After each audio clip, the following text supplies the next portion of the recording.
Hey guys and gals, welcome back to the channel. Today we're doing something special. I'm here with Fritz from FritzCo. You guys remember the Sprocket video. That was a lot of fun. So now we're actually going to talk to the man himself. How you doing, Fritz? Thanks for being here. Thank you, Jimmy. Good to be here. Right on, man. So, hey, listen, just to recap a little bit, I started doing a Sprocket video and I was going to do a comparison on the XR650L. Because we're all known for needing the sprocket, or our countershaft wears right out on these bikes, and it's just a known thing. So as I was posting on doing my video, you found me and said, hey, I have a sprocket and I'd like to be involved. My whole thing was I was buying my sprockets. I didn't want anybody to send me a sprocket or send me something. And Fritz is like, hey, I got a thing. I'm going to send it. And he did. And wound up winning the competition out of everybody. So thank you, and on behalf of all of the XR650L riders out there, thank you for that. And I'm glad to at least get you out and known a little more. So this is the sprocket that actually won. This is the FritzCo Supermax, and it's designed to be wide enough to cover all of the open splines on the XR. And smart enough to not have to use Allen wrenches, which can strip out, and I've stripped one out already, if you guys remember the video. This mounts with cotter pins. You can keep them right in the bike, or anything you can get in there. I like your extra clip that you sent. So you're talking the barbed wire there, right? Yes, sir.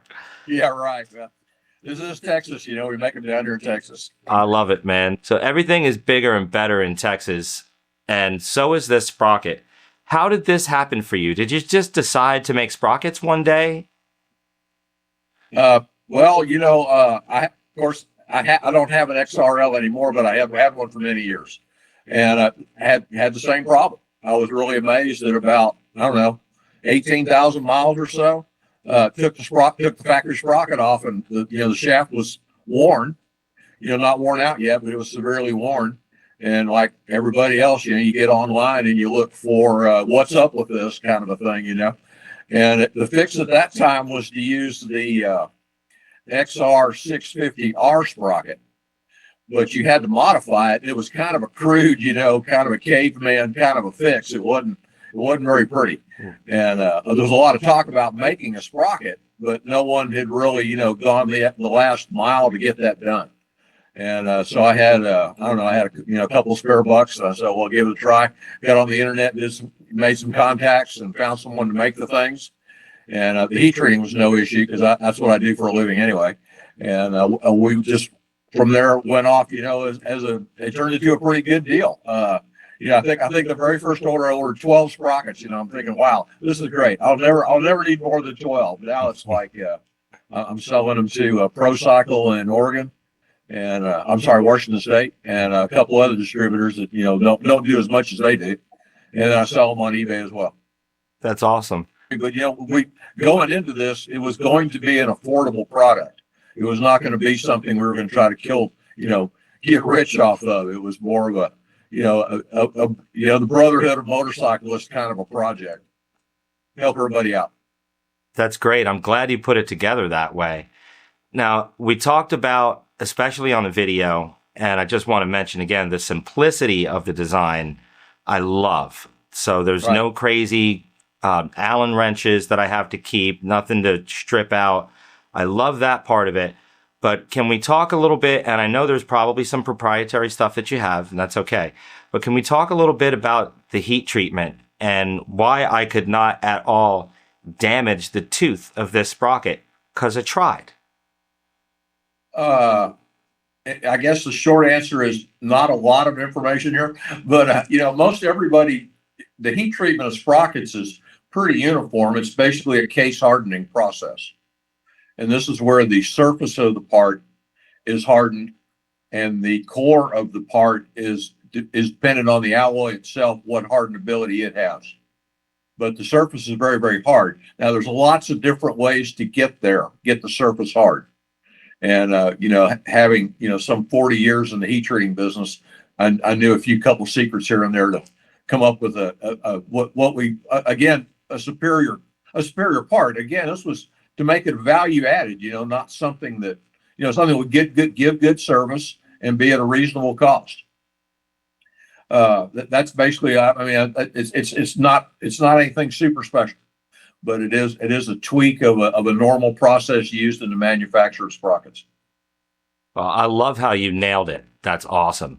And affordability, you're right there on affordability. As a matter of fact, I want to do something here with you online, because I did have a little bit of a difficult time finding where to get the Supermax.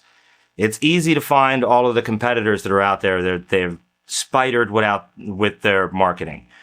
To find this Supermax, I got to go on eBay, and that's the easiest place for me to find it, right? Yep. Now, you sent me the 15 tooth, and I use this as my high gear when we're on the road and we did the high speed test. This is what we used. I also use a 14 tooth off road. So I'm going to go online right now on my eBay. Let's get this working. Yeah, well, don't forget the SMX is a pretty new product, so it's I don't think all the links are there, or eBay hasn't called it they have some way to promote listings that brings them to the forefront. Gotcha. But basically, it's just on eBay. Just search FritzCo. There's a link right here in the description of this video. You guys can click the link in this video, and it'll take you to the eBay listing for the FritzCo Supermax 14 tooth sprocket that I'm buying right now. It came to $73.30 shipped to my door, and that is beyond a great deal, Fritz. I can have 2 of these for the same price of the other major competitor that's out there, and I can switch between high and low gear on the trail with the tools that come with my bike. That's a big deal to me. So yeah, that was the whole point of making the different tooth counts. It was always a deal where the 650 was big enough to ride anywhere, but when you got the highway and off-road were 2 different bikes, you needed a lower gearing to ride that thing off-road. So we needed a quick way to get to that. Absolutely. And this is such a quick and great way to do it. So, Fritz, I need you to do me a favor. Pick a number in between 1 and 10, please. 7. Let's open up the video. We'll go down to our 7th comment.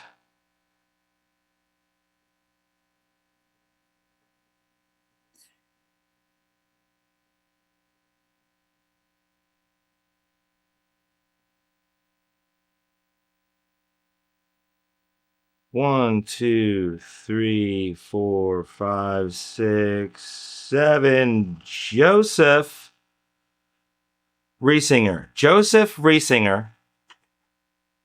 This is your 15 tooth FritzCo sprocket. This is the regular 15 tooth sprocket.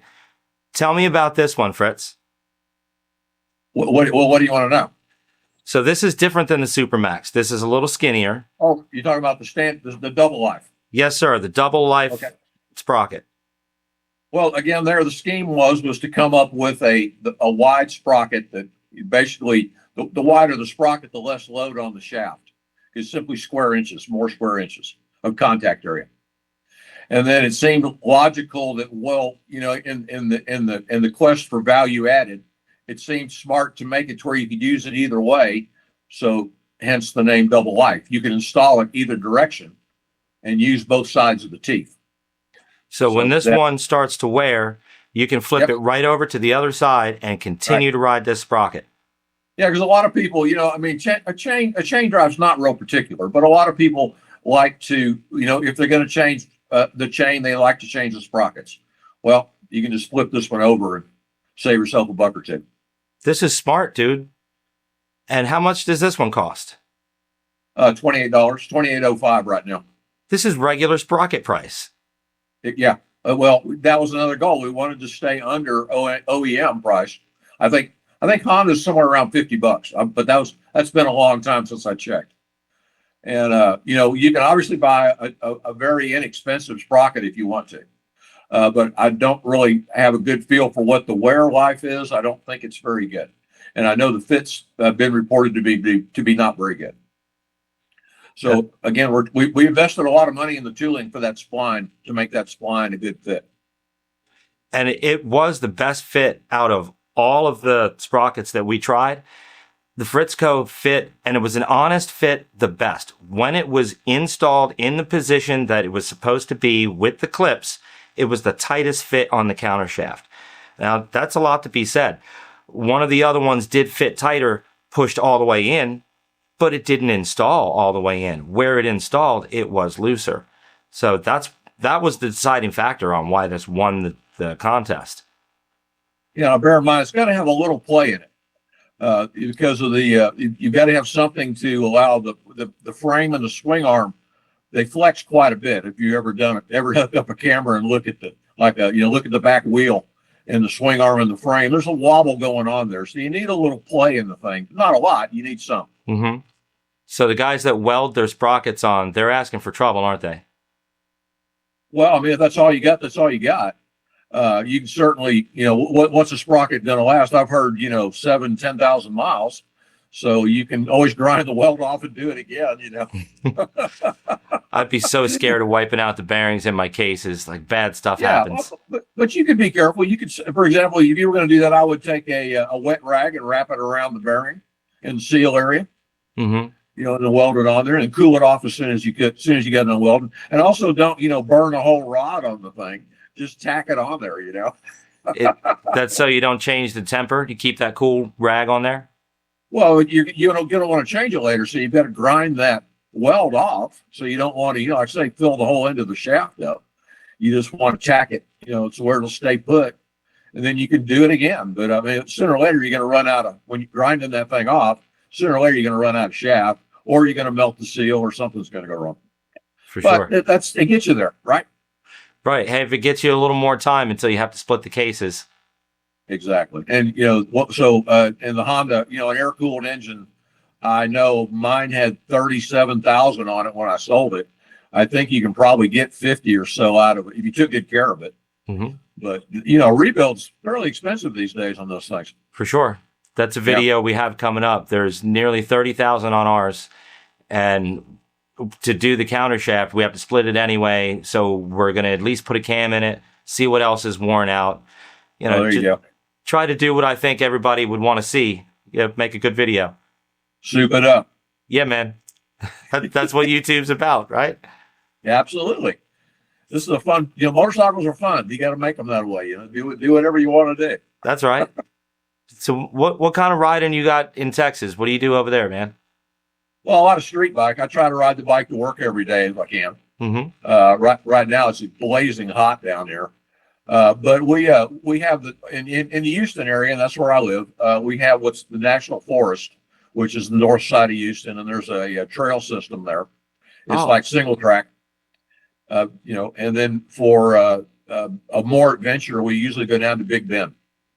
That's all desert down there, and there's some national parks to ride and a lot of dirt roads, county roads, that sort of thing. Oh, that's beautiful.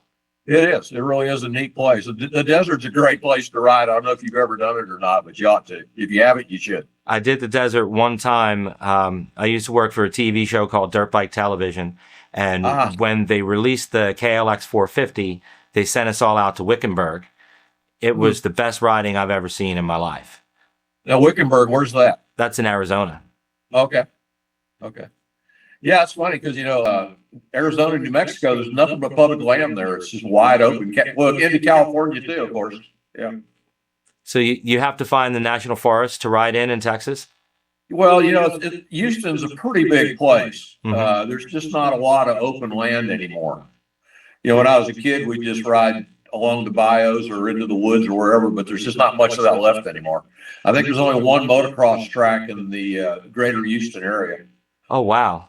Yeah, and then you have to go, to Austin or San Antonio. You have to get a couple hundred miles out of Houston to find any, usable off-road. There's some beach riding, but that's not much. And of course, that's murder on the bike. For sure. Right. Wow. So guys have to trailer hundreds of miles that really want to be committed to the sport. Pretty much. But that's okay. It's some good riding. It's worth the ride, worth the trip. Right on. And riding that's worth it, I'll go. There you go. Yeah, man. We'll have to take a trip down to Texas and do some of that Big Bend with you. Well, I invited you down there. We usually go in either November or February. And you can't miss it. Just take I-10, you end up right there. Right. And there's lots of Airbnb down there, and it's a neat place to go. It's a cool thing. Bring your guitar and you can play out on the starlight porch. Right on. Well, there you go, guys. You heard them. We're having a group ride and a concert down in Texas in November or December. So we'll see you there. That's it.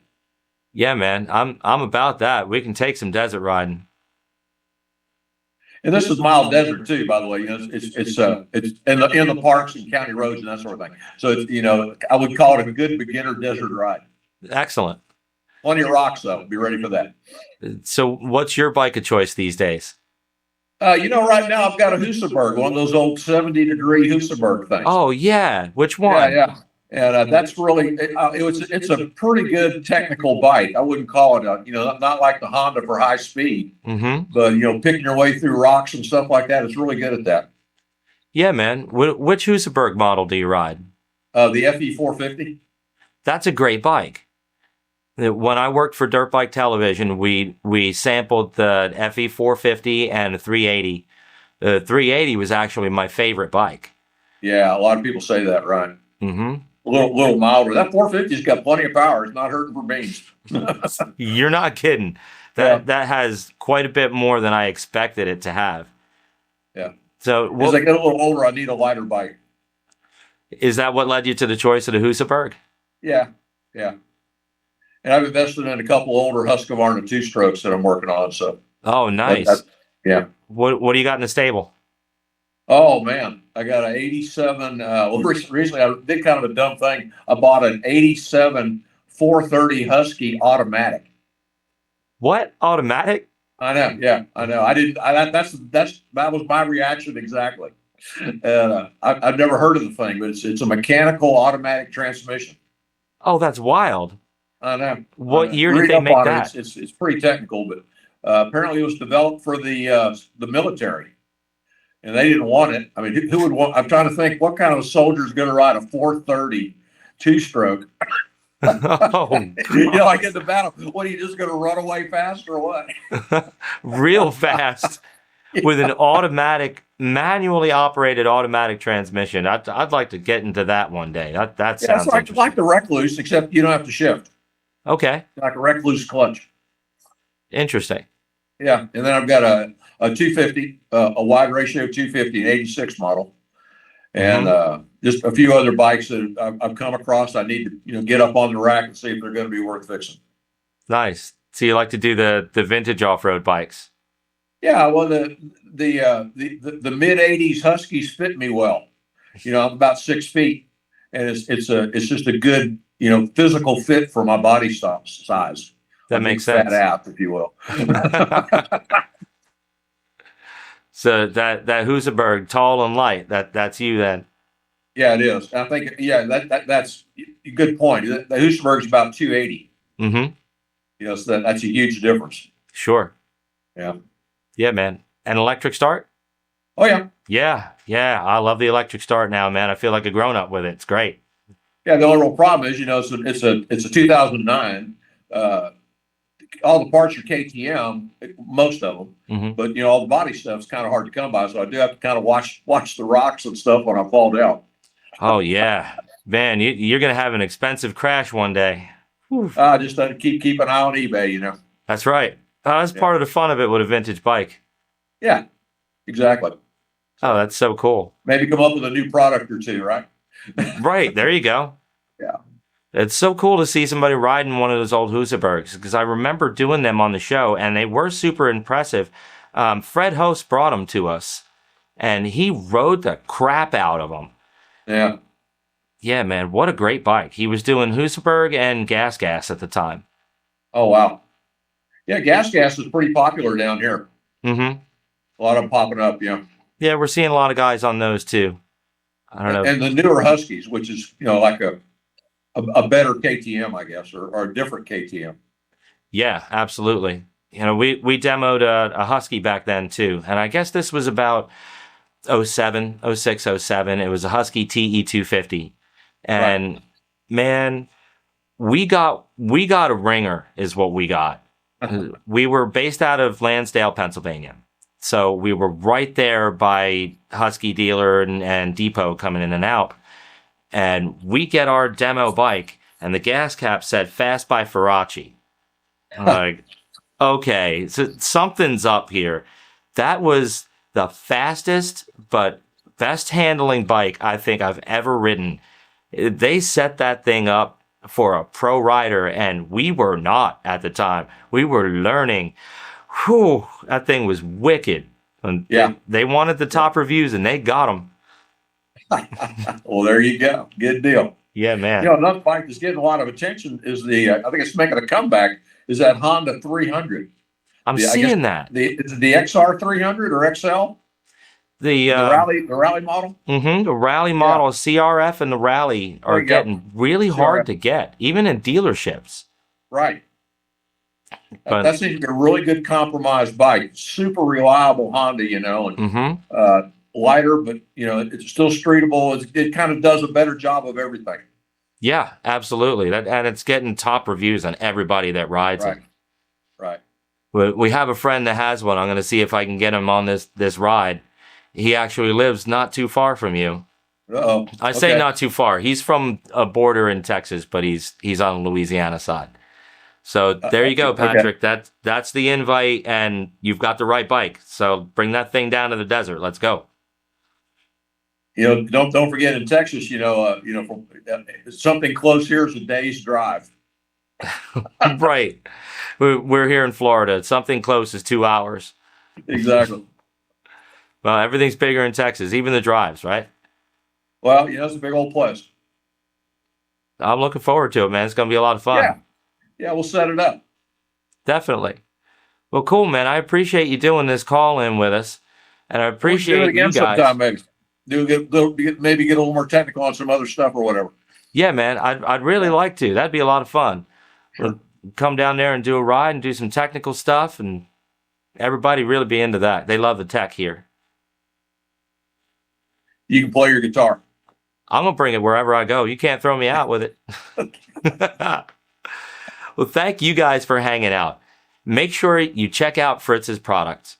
I'm not pushing them. This isn't sponsored by any means. I just wanted to talk to my new friend who really made a good thing for a bike that we love and we all have. So go check him out. FritzCo Supermax on eBay. The link is in the description. We'll see you guys in the next video. Thanks so much. If you like this and if you enjoy it, please click like, click subscribe, and most importantly, ring that notification bell so you get notified every time that I drop new content.